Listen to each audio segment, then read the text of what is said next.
Hello Hello there. there. Kyle Katarn here, I'm the Bendu. coming back for another reaction to The Bad Batch. Season 2, Episode 4. Shout out to Nerd Chronic for editing this reaction for us and sneaking it past the Disney blockade. Yes, sir, the Force is with you. All right. So last time was all about Crosshair and, more importantly, Cody, Yes. who's gone AWOL, according to Rampart. It was a very Imperial episode. It was very quick for him to go AWOL. We were expecting to see Imperial Cody a little bit more, but Would have been nice to get some more, like, seeing his own private moments and thoughts rather than just through Crosshair's perspective. But it makes sense because he's our Bad Batch character, you know. That's true. But with Cody, I mean, like, we always assumedly thought that Cody was very pro-Empire, but it's like, after this first mission with Crosshairs, it's like 6 months after Order 66, now Cody starts to be like, whoa. Well, I think what we were supposed to get from that is that he's been thinking about it this whole time, and now finally, like, enough's enough. And, like, looking back on it, I think he had made his mind up that he was going AWOL before the episode even began. And when he had that first conversation with Crosshairs at the memorial, he was, like, feeling him out to see if he was ready to come with him or not. Yeah, and something that was really great that you brought up that I kind of misinterpreted last time is that the wall was actually a collection of names from the Battle of Geonosis.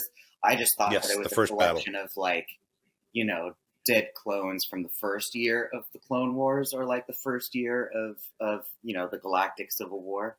But it makes sense that it's initially just the Battle of Geonosis. That was it's a single battle, man. Like a year's worth of clone casualties from the Clone Wars. That memorial would be like many city blocks wide, which is a dark thought. Yeah, that too. Yeah, and they're all like CT numbers.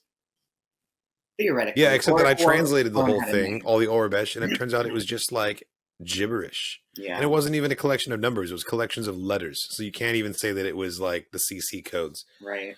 Oh well. In theory, though, yes. But I still translated every row just in case there were Easter eggs like hidden in there. Yeah. But I mean, again, it showed us kind of really where the Empire really starts to stand when it comes to, like, all right, well, let's start fabricating and faking official documents, and, like, let's really start, like, they're starting to, like, do more slightly evil shit. They're cracking down. I mean, well, like last season we got the chain codes starting off. We're seeing the clones get phased out and, like, generally get disrespected by the new, like, both the Imperial officers that are taking over and the new TK troopers that are coming in to replace them too. I don't know. I think the anti-clone sentiment is going to grow, and it's going to push Crosshair out, and it's also going to be one of the reasons we get the Clone Rebellion. Dude, the Clone Rebellion, the more that you talk about it and make me think about it, like, it's going to be exciting to see. It's going to be really depressing, but, like, it's going to be really depressing. Yeah, Clone It's not going to have a happy ending. Interesting. It's going to be like fucking iRobot. You know, it's yeah. They really like drove the point home last season that the Clone Wars is over. You know, they destroyed Kamino, like it's all done. But, like, with the Bad Batch going on and seeing those B1 droids in the Mando trailer, I really feel like the Clone Wars is just, like, still here. You know, dude, especially last episode where we got oh god, it was so good. Reprogram B1 droids, and, like, there was that one scene of the troopers coming in with a fucking flamethrower and just coming in just like melting them. Like, oh man. It's intense. And I want to say that's newfound Imperial brutality, but nah, man, Ki-Adi-Mundi had them doing the exact same thing on Geonosis to, like, live enemies. Yeah, seeing the droidicons roll through the doors, just like shield up. So good. So good. Yeah, I know they're like very wonderful. It was very nostalgic seeing that many droids together, especially the commandos. The commandos, I think, were just like, yeah, I've always loved those droids. So cool. The way they move is so cool. Yeah. So we have a Patreon poll. Let's get to it. All right. So for the Patreon poll, we asked you guys, Crosshair's motivations are still in the dark, and it's unclear where the ultimate loyalty will lie. Do you believe that he shot Governor Tawny Ames to save Cody from having to make that choice? Or was he simply following orders like a good soldier? With 23 votes, yes, he did it to save Cody. Got 30% of the vote. What? And it looks like most people with a 70% say no. Yeah, Good soldiers follow orders. They're yeah, not reading too much into Crosshair's actions here. He was just taking down another target. yep. What do you think? If anything, he was annoyed that Cody was taking too long. And then that's when he decided to just take the shot himself. Or he saw that she was overly distracted by Cody and their conversation was happening, that Crosshair was just like, yeah, fuck it. He's like, God damn it, Cody's He's losing like, control. I got the He shot. made the I got the choice. shot. I'm taking it. Yeah. No, it was I am totally inclined to agree. I think, well, weird. It's I think so he was weird how totally much getting impatient with him, but I think there's more to Crosshair than what meets the eye. And I think that his loyalty, even though he keeps saying his loyalty is to the Empire, I think his loyalty is to the clones first. And there's going to become a point where he's not going to be able to abide the way the clones are being treated anymore. I So don't I know, think man. that he He's taking a tried to lot of save shit. Cody He's from taking that a lot of choice, shit. at least subconsciously, maybe not entirely deliberately, but some part of him wanted to save Cody from making that choice. I don't know, man, because even they showed us like, because Crosshair still gets shit and still gets like treated racist, like racially from the other clones. Yeah, but it's So it's not building like up he to a gets boiling clone point. love himself, you know. So I feel like he first and foremost loves the Empire, and we've made the joke multiple times that like he'd be willing to probably Frankenstein himself and be one of the first Death Troopers or be one of the first. No, it's true. I could be totally off base, and it goes down that road, and he just like doubles down. I mean, it's totally possible. Because Rupart or his higher up like shit talks him all the time. The other clones shit talk him all the time. Cody constantly questioning like, do you think we did the right thing, Crosshead? Do you think do you think we should have? Not to mention, he never gets to finish his lunch. Yeah, and like, right, multiple times. So we saw this dude wake up twice. We've seen him have breakfast twice, and we've seen him get called to the fucking principal's office twice without getting to finish his oatmeal. Yeah, like Crosshair. Life kind of sucks for Crosshair, He's honestly. a loyalist, but he's a fucking loyalist, and like that's kind of I don't know, that's kind of the villainy of himself too. I think like that just might be. He's interesting in that way. He's not a one-dimensional villain for sure. Let's read some comments here. Noel Dandy says he looks pensive when he heard Cody had gone AWOL. I hope he is at least considering just how loyal he should be. That's what I'm saying. Jay says he was clearly caught off guard when Rampart told him Cody went AWOL, and after the statement about how loyalty is not important to clones nowadays, definitely made him pause and wonder if he's wrong for a second, but he quickly dismissed it. I think before that conversation he was just following orders. Okay, so maybe he's now reaching that turning point, but up until now, that wasn't the case. Tristan Milner says he was following orders, but his loyalty to the Empire is diminishing. Rampart's snarky comments are only helping erode that loyalty. How great will it be if Crosshair gets to kill Rampart as he leaves the Empire? That would be badass. That would be pretty badass. Like I'm saying, I really hope we're building to Crosshair turning his back on them. Yeah. Crosshair killing Rampart, like that could be a really, that could be happen. Satisfying as hell. That could happen. That could happen for whatever reason. Yeah. That'd be a big deal too. Kalu says, I agree with Bendu in that Crosshair is a sociopath. Remember in season 1, episode 8, ordering his squad to aim for the kid? Oh, yeah. That's totally right. Yeah, no problem. I think his concern at the end was mostly at the realization that at this rate, he is probably going to end up being the last clone trooper working for the Empire.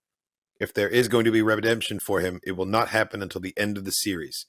Elsewise, I believe Hunter will end up having to kill his own brother. I could see that happening too. I really don't think the show wants to do that. I don't think Hunter wants to do that. If he's forced to, I think he will do what must be done, but I really hope that we end up with... See, that's kind of like what you're saying with him grafting himself into a Death Trooper, being the last clone left, you know? Mm-hmm. He'll try to become more than what he is. Yeah. Ryan Medina says, I think it... be a Vader metaphor. Sorry, start that over. He could be a Vader metaphor.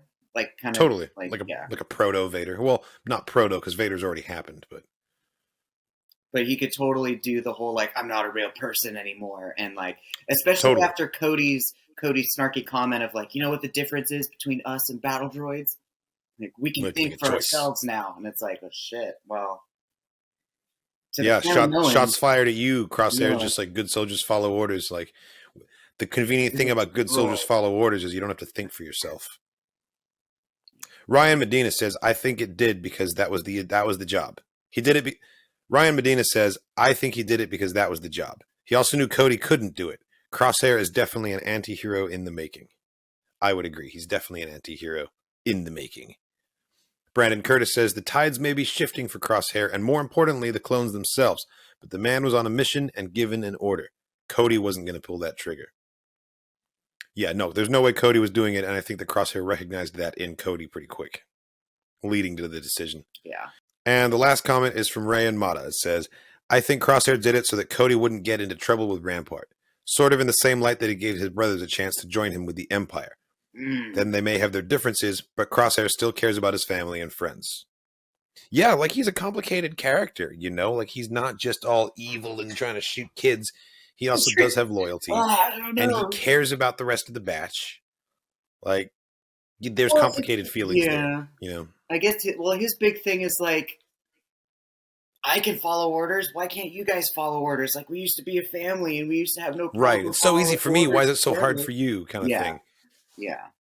But again, he doesn't falls under the sociopathic issue, though, of lacking that empathy, you know? I feel like Crosshair, like, his enhancement is his crazy aiming ability and, like, his sharpshooting. But the deficit that he has as a clone is being unable to see other people's perspectives. You know, that's what holds him back, I think. Cool. Well, are you ready, best friend? I am. Shit. Let's do it.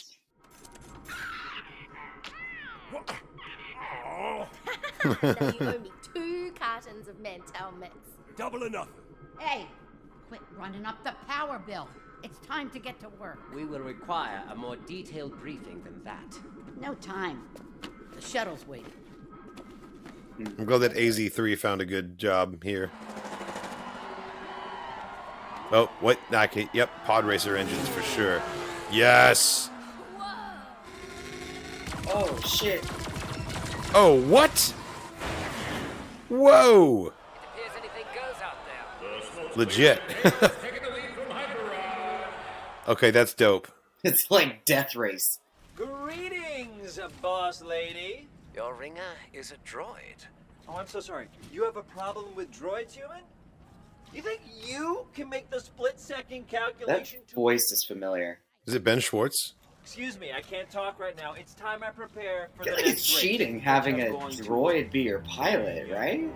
You have to have Jedi reflexes to race pods. Citeran Scaleback. Oh, it's one of those dudes. Ooh, a Dewotan, a Trando, a Gamorrean, and I don't know what he is. I haven't seen him since like the Force Awakens movie. The familiarity between you two suggests this race is personal. Mm-hmm. This is business. Very clear. This is fucking sick. I've been saying we need a new pod racer game for years. Let it be Riot Racing then. I feel like this sport was made for Sebulba, you know? Right? Like you get to shoot your opponent? Like This is how he pod races anyway. oh god, and they stick little things in the way. It's amazing. Oh, fuck that. So Commando droid. And a protocol droid? What? Yeah. Protocol droids, famous for their reflexes. Oh, that was He died. that was a biological, a real pilot. What? What? Did it just kill the guy? Get him in the crunch. Oh shit! Sabotage. Oh come on!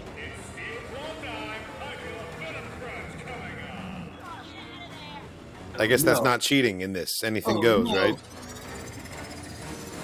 Fucking buzzsaw, come on!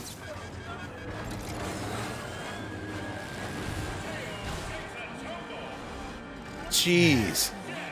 I feel like this is the other reason you want droid pilots. Because an organic's not about to survive that. You are out of time. Want to step in here?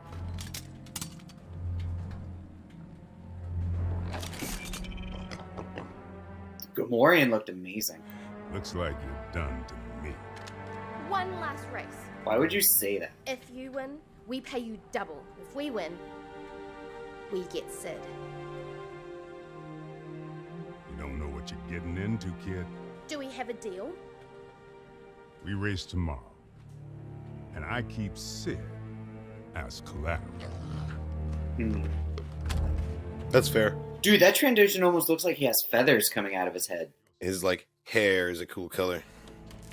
This speed is in worse So who's shape gonna than I fly the thought. racer? It's gonna be Tech, right? How's Oh Tony? god, I hope it's... Watch it be Omega with, like, Teo. No, it's not gonna be Omega. It's like a flight. It's hilarious. Ha ha ha. I am more than capable. I am ready to... Where are my arms and legs? That was pretty good, actually. This is not the first time she has required our assistance due to her dealings with individuals of questionable integrity. What are you saying? It's a problematic pattern. How about a little less chatter? A little more spanner? You know what I say? If you want something disintegrated, get me integrated. That's Dengar's motto. That's the Angar model. The old times. Not interested in old times. Sooner or later, those outcasts you're hanging out with will get to know the real Sid. I might What does that mean? surprise you. I was gonna say, I could see Sid biting off people's heads back in the day. You can't make... I mean, connections. we kind of met her as like a woman of ill repute, you know. Think you can win? I will ignore that obvious question. Yes, I can. You lost last time. That was a miscalculation. Shout out to Wrecker always eating. I'm sorry. Why exactly are you studying the track layout? I am analyzing the course and patterns of the races. Calculations won't help you. It is all about strategy and skill, of which I love you how he have. keeps flipping his face around. Yeah, right? Like... Open your eyes, human. If you want to win out there, offense is the best. Oh, We have a wipeout down in the pit. damn. Teo's gone. Snap out of it, Tin Tin. I regret nothing. We have to do something. Damn. I will be the racer. Hell yeah.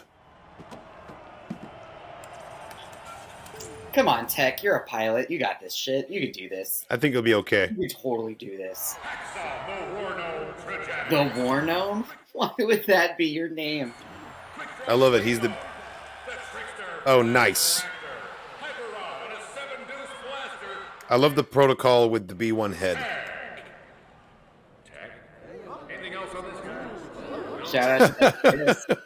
And here we go. This is sick. I'm so down. So down for a race.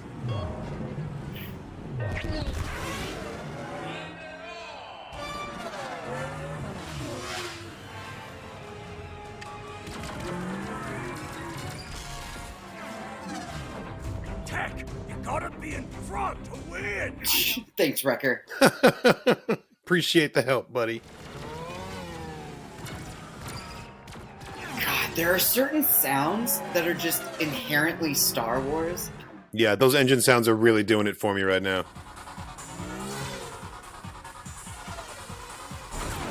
Fucking let's go. Listen to this music. Transmit the schematics of the left tunnel to my display. On it. Take it, Tech. Take the fucking left tunnel death trap. Let's go.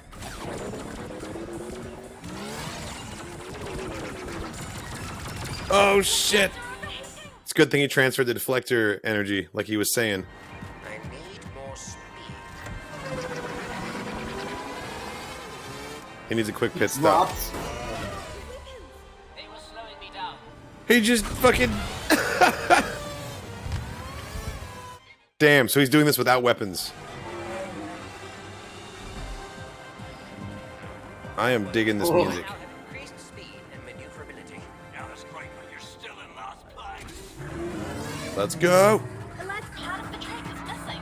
That's why the race is avoided. I can use it to my advantage. It's too dangerous.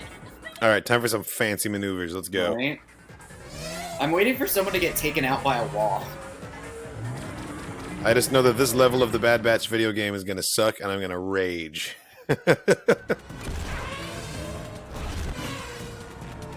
Yes.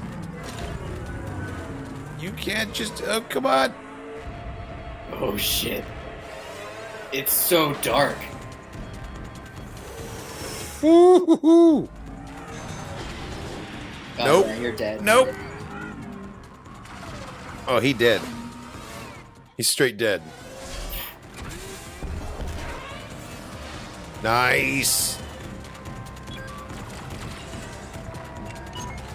Oh, because he just has shields. That's Right, he's nothing but deflectors.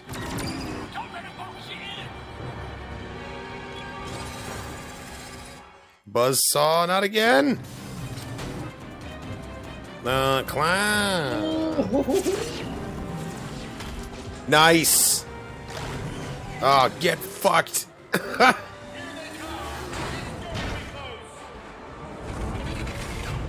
Dirt. Come on.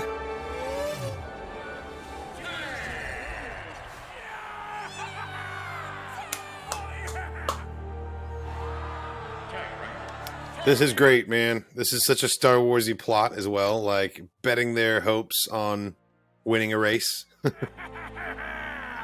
thought you were a goner. He needs to not have a crowd chanting his name right now. Yeah, way to stay low profile. You couldn't have like come up with a code name for this?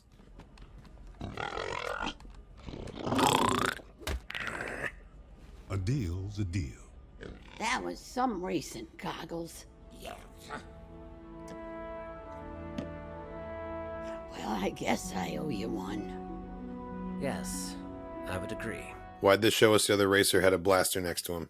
I know, right? We are out of here. Nice. Hey, you three. That loyalty is admirable. But with Sid, it doesn't always go both ways. Watch your backs. I feel like there's truth to his words there. He's not just talking shit. Or talking dank, as they say. Beautiful shot of the racetrack there at the end. That was a very cool racetrack shot. I don't know, man. That was a good episode. That was a good episode. I love me a good little pod race, you know? Yeah, and Dude, riot racing, huh? a hero main party save real quick. It's a fun spin on it. It's a fun spin. Adding weapons, adding shields. Wait. Who was Teo's voice actor? I'm telling you, it was Ben Schwartz. It was Ben Schwartz. You are correct. Nice. I thought so. Ben I thought that Schwartz was him. Teo. Fucking John Ralphio. That's- Don't be suspicious. Don't be suspicious. Oh my god, that's funny. That's Yeah, that's him. funny. Wow. That's pretty fucking funny. Again, you Star Wars fans you never really knew were Star Wars fans. Like, or rather, like, I hope he's a fan and that wasn't just like a voice acting job for him. Oh, I'm sure he's a Star Wars fan, But man. Yeah. I'm sure. Oh man. Yeah. So, That was a good episode. That was fun. It didn't really give us much advancing the plot forward. Like No. you thought it was going to be the Rex episode this time, but it was super fun. Kind of got back to the heart of what makes Star Wars awesome. Like, you know, having a big old pod race. That may not be the original Star Wars, but like the prequels they've been out for so long now that they're part of like the fabric. They're part of the history of it. The you blaster sounds, the engine roaring sound. Yes, the sounds. The sounds really brought the nostalgia for the pod race like a lot. Those engines. Yeah. But the fact that that they were pods with little lasers though, like there were no. Yeah, well, it's like a reimagining of it, and it I think it makes sense that like pod racing wouldn't be exactly the same from planet to planet. Yeah. You'll have your local spin on it, and on this rough and tumble world where anything goes, like, you know, our pod racing is fucking crazy, you know? Yeah. So there's like we've seen swoop bike races which don't have guns. We've seen pod races, which is essentially chariot racing with fucking. I think the guns are the and now we got unique riot thing here. Yeah, now we got riot racing, which is riot racing. Also more droid pilots than alien pilots for pilots. I mean, makes sense. Yeah. Droids can be repaired, and you don't necessarily want to risk your own life and limb just to participate. Mm-hmm. I thought it was fucking crazy that there were any organic pilots at all. Honestly, it's true. Like those are the true maniacs of the sport. Yeah. But again, so it was good. We got to see some undercity, you know, grossness and darkness. We got a little bit of Sid backstory, but we also got character development. So I hope that people don't call this a filler episode because it's like People are going to is call it a also filler very episode long. anyway. People are going to say what they're going to say. I still enjoyed it, regardless of whether or not it advanced the plot forward. But speaking of Sid, do you think there's anything to what Homeboy was saying at the end? Like, do you think that Sid's going to sell them out at some point? Dude, if anything, like between people chanting Tech's name and the pilot, like Yeah, that was not the subtle. other racer who like almost shot him as they were leaving, like I feel That like was if not a low anyone's going to profile. betray them, it's going to be someone like out of house. Whereas Sid, if anything, I hope it's not from within, because that would really suck. yeah, you know? I don't think it's going to be from within, but if anything, I think this is going to like expand on Sid's personal relationship with the Batch, and she's going to start to like see them less as employees, and or see them less as people that owe her stuff, and now, more of like people that she owes a favor to, so she's willing to help them more. Totally. Well, they've earned it, man. They've been doing nothing but good stuff for her since she met them, honestly. It's true. And like, I think you could say that she's taken advantage of their skills. Oh yeah, 100%. She has, well, of them in general, of their situation. She's taken advantage of the situation that they find themselves in to get work out of them too. That's true. Up to this point, things may change now, like you're saying, that the relationship may move forward in a different way. I hope so, because I like Sid, and I'd hate for her to become like a bad guy somehow, you know. Or to choose credits over, choosing credits Well, over if she friends. Sort of. either greed, or what if she gets jammed up by Rampart, and Rampart's like, you're going to spend the rest of your life in an Imperial prison unless you give us the batch. Could happen. I feel like Sid might roll over at that point. You never know. Pull a Hondo. That'd be fucked up. But it could happen. It's true. Yeah, that's what he's warning them against in this episode. Shout out to Hunter and Echo. I hope they didn't eat any of those Nerf nuggets. Yeah, I want to know more about how the Nerf nugget delivery went. Yeah, like now because of our podcast conversation of blue food, I really want to know what color Nerfs are, and like I feel like they are now Nerf officially nugget, like they are the canon chicky nuggies that Grogu wants. Yeah, it's Nerf nuggets. Yeah, but I feel like they're like green, or like they must be some weird color. But yeah, well, Nerfs are brown and white. Kind of like cows. Yeah. I imagine they're just like meat colored. The more I think about this, the less I want to try one. Yeah, right. There's just but yes. Episode 5 is going to be interesting. Yes, stay tuned for that. Thank you for watching, everybody. I hope you enjoyed our reaction to Bad Batch Episode 4. This reaction was edited by Nerd Chronic to comply with copyright and fair use, but if you want to check out the full-length, uncut version of this reaction, it's available on Patreon. There's a link in the description of the video to our Patreon page. Thanks again. And as always, may the Force be with you.